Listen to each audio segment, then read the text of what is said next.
Oh haleluya, segala kemuliaan dan hormat bagi Tuhan. Terima kasih. Oh katakan kembali kepada Dia, besar anugerah-Mu, besar anugerah-Mu, melimpah kasih-Mu, semakin hari semakin bertambah besar anugerah-Mu. Kita akan membaca beberapa ayat firman Allah. Saya minta tolong salah seorang karena mata saya, maaf, Musa jauh lebih hebat dari saya karena masa tua matanya masih jelas. Saya sudah agak kurang-kurang ini. Minta tolong dibaca karena juga mungkin. Puji Tuhan, haleluya. Minta tolong. 1 Petrus 5 ayatnya, ayat pertama sampai ayat yang keempat. Minta tolong dibaca ayat ini. Minta tolong ya, minta tolong. Saya coba, kalau saya baca bisa salah-salah ini. Coba bersama. Saya minta tolong salah seorang. Biar 1 Petrus 5 ayat pertama sampai ayatnya ayat yang keempat. Gembalakanlah kawanan domba Allah. Aku menasihatkan para penatua di antara kamu.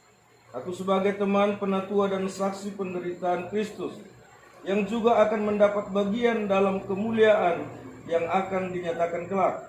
Gembalakanlah kawanan domba Allah yang ada padamu, jangan dengan paksa, tetapi dengan sukarela sesuai dengan kehendak Allah. Dan jangan karena mau mencari keuntungan, tetapi dengan pengabdian diri. Janganlah kamu berbuat seolah-olah kamu mau memerintah atas mereka yang dipercayakan kepadamu, tetapi hendaklah kamu menjadi teladan bagi kawanan domba itu. Maka kamu apabila Gembala Agung datang, kamu akan menerima mahkota kemuliaan yang tidak dapat layu. Puji Tuhan. Terima kasih, terima kasih. Ayat yang ketiga dalam 1 Petrus pasal yang kelima, bahagian yang terakhir. Hendaklah kamu, bagaimana? Hendaklah kamu, sudah itu cepat kitabnya. Hendaklah kamu Menjadi jadi teladan bagi kawanan domba bagi itu. kawanan domba itu. Hendaklah kamu menjadi teladan bagi kawanan domba itu. Garis bawahi kata teladan. Sebelum saya berbicara lebih jauh dari kebenaran ini, saya mengajak Bapak Ibu Saudara untuk membawa pada Injil Yohanes pasal 5 ke 10. Hampir semua kita paham ceritanya walaupun tidak sempurna. Di sana dicatat bahwa gembala itu membuka pintu dan domba itu keluar. Dan setelah itu keluar, maka ayat keempat dalam Yohanes pasal ke-10 berkata, maka gembala itu ada di depan. Gembala itu ada di depan. Dan domba-domba itu mengikut gembala itu. Domba-domba itu mengikut gembala itu. Sebab domba itu mendengar suara gembala. Siapa gembala? Yang membuka pintu bagi domba, lalu domba itu keluar. Setelah domba itu keluar, maka gembala itu mengikut, artinya ada di belakang. Gembala ada di depan. Kenapa? Sebab di depan ada mangsa, di depan ada musuh, ada serigala, ada singa, ada beruang, dan lain-lain sebagainya.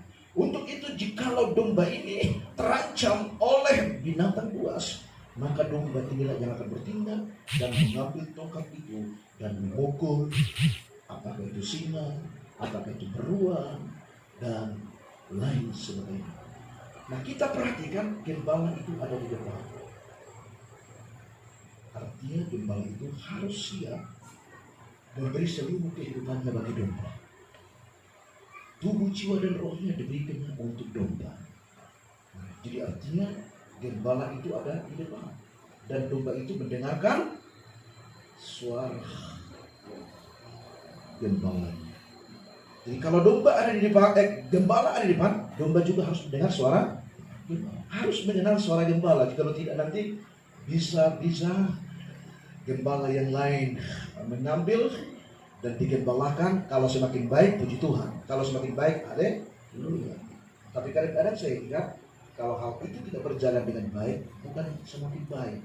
Tetapi saya percaya bahwa jemaat setelah nanti diresmikan GPDI ini menjadi jemaat GPDI Payo Lebar Siku 2 menjadi lebih baik. Haleluya. Nah, perhatikan, gembala itu ada di depan dan domba itu ada di belakang mengikut gembala itu. Nah, pertanyaannya siapakah itu domba? Tentu kita sudah paham bahwa domba itu adalah gambaran dari anak Tuhan. Dan gembala itu adalah gambaran yang pertama, gambaran dari Yesus, gembala yang maha besar. Gembala yang maha agung, gembala di atas segala gembala. Dan di bawahnya ada gembala yang dipanggil oleh Tuhan dan ditetapkan oleh Tuhan menurut Efesus pasal 4. Efesus pasal 4 berkata begini, dari orang percaya, dari orang yang sudah diselamatkan oleh Tuhan, sebahagian mereka ditetapkan menjadi rasul, menjadi guru, menjadi penginjil, menjadi nabi, dan juga menjadi gembala. Nah, yang dimaksud di sini bukan Yesus. Gembala yang dipercayakan oleh Tuhan dari orang-orang yang Tuhan sudah selamatkan, Tuhan pilih, Tuhan percayakan untuk memimpin jemaat-jemaatnya Tuhan. Jadi domba itu adalah jemaat-jemaatnya Tuhan yang ditebus oleh darah Yesus Kristus. Ditebus oleh darah Yesus Kristus.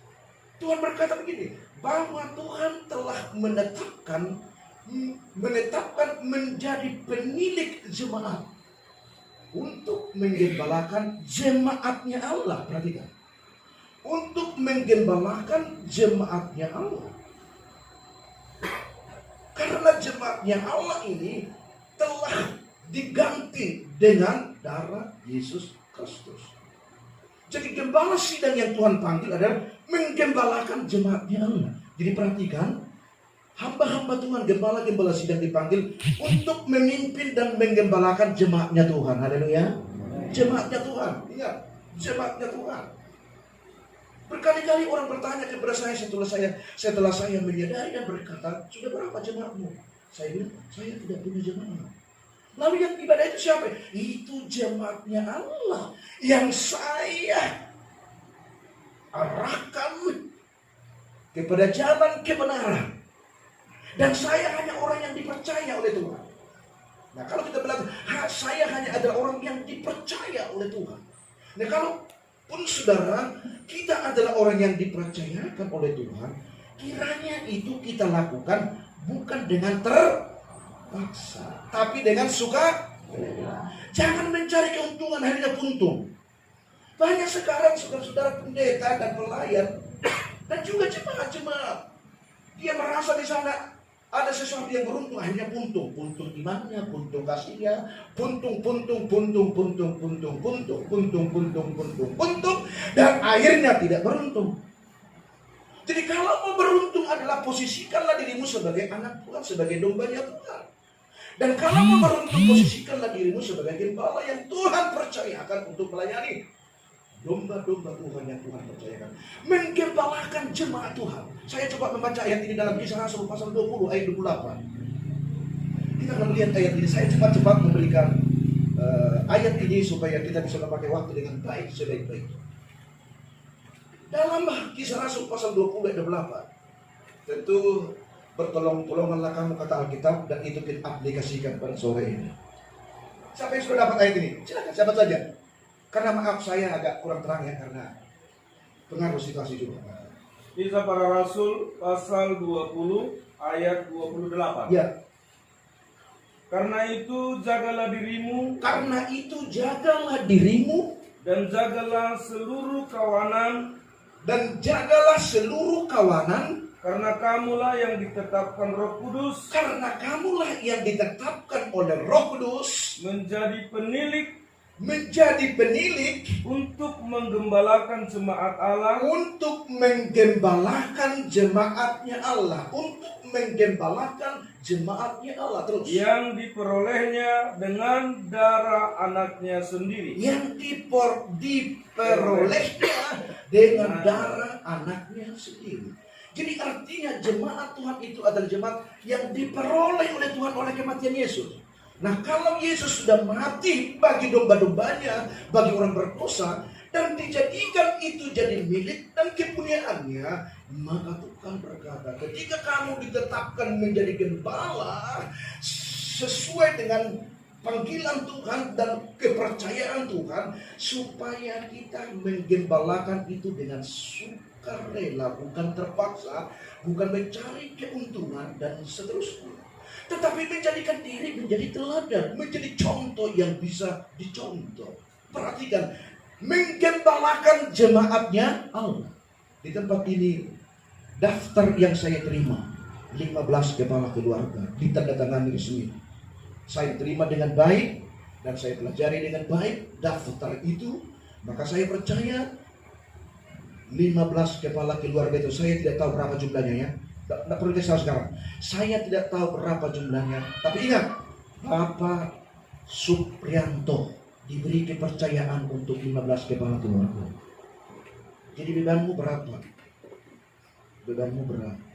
Tapi bebanmu berat, jangan takut. Oh, bagaimana aku bisa melakukan itu? Karena Roh Kuduslah yang menetapkan kita. Haleluya. Roh Kudus yang menghibur, Roh Kudus yang mengurapi, Roh Kudus yang menolong, Roh Kudus yang memberikan sukacita.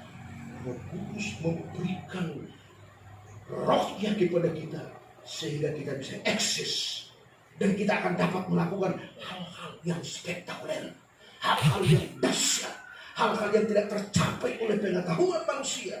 Kita akan lakukan karena Roh Kuduslah yang menetapkan kita menjadi gembala bagi jemaatnya Allah. Saya harap setelah ditanya nanti bilang berapa jemaat? 15 keluarga itu bukan jemaat apa? Jemaatnya Tuhan, cuma diberi kepercayaan. Ingat, semua kepercayaan. Nah, kalau itu kepercayaan, kenapa harus kita sombong? Tidak boleh kan kalau tidak bicara sesuatu. Saya kejar waktu. Nah, sekarang Tuhan berkata, karena itu jemaatnya Tuhan yang Tuhan percayakan kepada kita dalam 1 Petrus 5 ayat yang ketiga, supaya kita menjadi haleluya, jemaat jadi teladan, gembala sidang jadi teladan.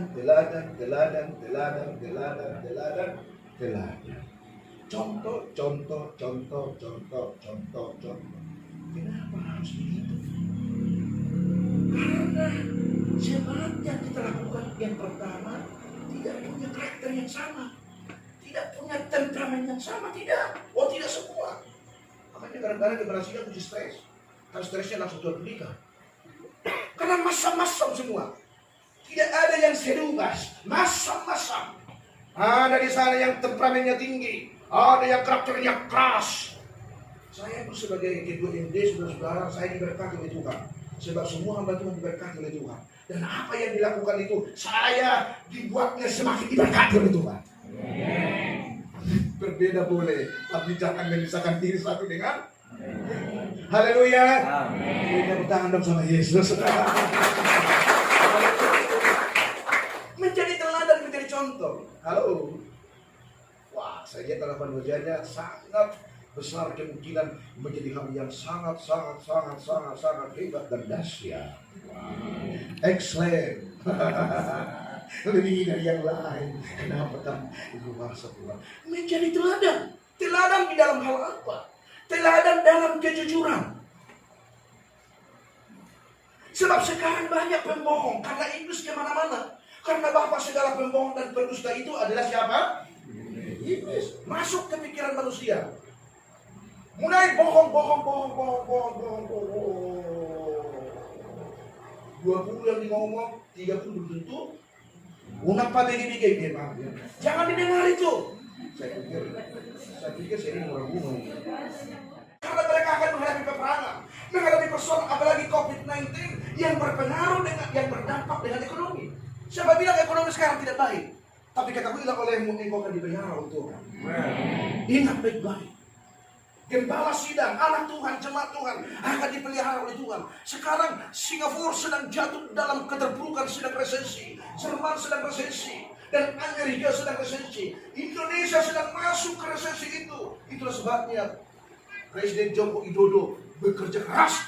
Bagaimana caranya? Kalaupun masuk ke resesi tidak hidup gitu ya. Tapi pelan-pelan. Seperti orang masuk lubang ya. Jangan gini sudah-sudah. Itu sekarang yang sedang dilakukan oleh pemerintah. Artinya bertanggung jawab untuk manusia yang jumlahnya 267 juta ini. Tapi Tuhan berkata, sekali lagi, Tuhan berkata supaya kita menjadi teladan. Coba ayat yang terakhir, ayat ini. Semoga ini ayat terakhir. Ini 7. Titus pasal 2 ayat yang ke-7. Titus pasal 2 ayat yang ke-7. Titus pasal 2 ayat yang ke-7. Ya. Dan jadikanlah dirimu sendiri Dan jadikanlah dirimu sendiri suatu teladan dalam berbuat baik. dalam berbuat baik. Hendaklah engkau jujur Hendaklah engkau jujur dan bersungguh-sungguh dalam pengajaran. dalam pengajaranmu. Saya akan coba tutup sebuah ilustrasi. Kurang lebih 15 tahun yang lalu, seorang jemaat dia berkata kepada anaknya, "Nak, tak boleh kaki ditaruh di atas meja." Kenapa, Mak? Pantang, tidak boleh. Meja itu tempat makanan. Meja itu tempat nulis. Meja itu tempat yang lain-lain. Lalu datang anaknya berkata, dan anak itu sudah selesai kuliah di Singapura. Lalu anak itu berkata, "Terima kasih, Mama. Terima kasih, Mama." Waktu berjalan apa yang terjadi? Entah bagaimana karena kecapean, tidak tahu. Mamanya tidak tahu. Tak kenapa itu. Tidak diceritakan. Tahu-tahu duduklah di atas kursi, lalu ditaruhlah kakinya di atas meja. Bayangkanlah kalau perempuan taruh kakinya di atas meja, bayangkan apa yang terjadi. Saya yang kasihan laki-laki yang dekat sana. Kakinya ditaruh di atas meja. Ini ceritanya dengan kami dengan suami istri saja. Ini jadi ilustrasi ini realita. Lalu dia bilang, "Mama bilang pantang dan menaruh kaki di atas meja. Tapi Mama sendiri ternyata bikin kaki di atas meja." Tapi bijak orang tuanya ini. "Maafkan aku, Nak." Namanya manusia. Stephen. Namanya Stephen. "Maafkan aku, Stephen. Mama hilang. Aku sudah salah. Memang betul pantang taruh kaki di atas meja. Maafkan aku." Masih bagus lagi tahu bahwa itu sebuah ada orang baru. Mulai bergari diri, mulai berbohongkan, mulai dustai, mulai bukan. Tapi akhirnya saudara-saudara, anaknya bisa menerima. Dan sekarang anak itu sudah selesai kuliah di Singapura dan sekarang sedang meneruskan usaha orang tuanya. Dan yang membuat nama ini adalah saya sendiri. Pada waktu kalau saya ceritakan agak sedikit panjang nanti kalau waktu kita. Saya lah yang membuat nama. Lalu saudara-saudara yang sekian. Ingat pengajaranmu. Hai bapak-bapak, ingat apa yang engkau ajarkan kepada anak-anakmu. Hai ibu-ibu, ingat apa yang engkau ajarkan kepada anak-anakmu.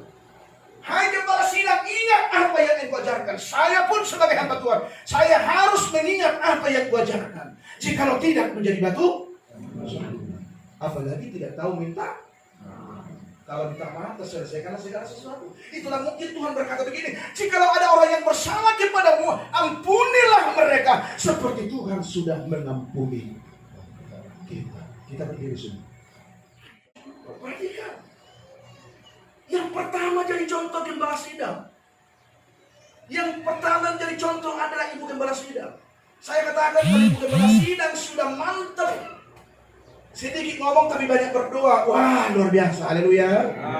Saya bilang tadi mulai belajar nahan diri ngomong. Jangan asal bunyi. Ibu Gembala sekarang maaf bukan menghakimi. Tuhan kiranya tolong dan berkati. Akhirnya suaminya pun tidak berdoa. Bayangkanlah, suaminya lagi ngomong, tidak bisa betul. Aduh. Wow, sudah apalagi artinya bukan bahasa itu, bukan bahasa yang lain itu, bahasa mana? Kalau saya tidak tahu gimana wajahku. Karena banyak kali suami-suami itu kurang berwibawa karena maaf, saya bilang tadi yang suksesnya pemimpin, suksesnya seorang leader adalah tergantung dengan istri. Kalau saya bilang nanti gembala, aku bukan gembala, istrinya.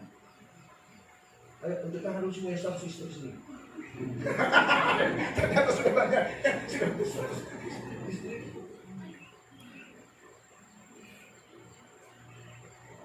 Ini istri saya. Dari dulu sejak saya kenal sampai hari ini, tetap saya kagum menghadap wanita yang cantik. Kenapa tidak? Dia bilang kau tidak paham. Dan dia kau atau dan kan? Kau bodoh. Ada begitu. Istri bilang sama suami bodoh kau. Aduh. Kita aja udah bilang bodoh. Kita aja orang lain bilang pasti. Kalau kita bilang sekali bodoh. Nah, gitu. Keberhasilan itu. Ibu Gembala jangan marah ya. Kalau marah jangan sekarang, nanti kasih tahu sama saya. Tapi istri-istri pun supaya suaminya lebih hebat harus juga sedikit berbicara tapi banyak menjadi teladan. Jujur. Saya sedang berbicara tentang jujur ini, mulai dari diri dulu. Jangan dulu tuntut orang jujur. Mulai dari diri kita, tapi karena waktu kan terbatas ya. Menjadi teladan kepada siapa? Kepada domba-domba Allah yang telah Tuhan selamatkan dan Tuhan panggil. Dan domba yang Tuhan percayakan itu, marilah kita akan rawat, pelihara, doakan.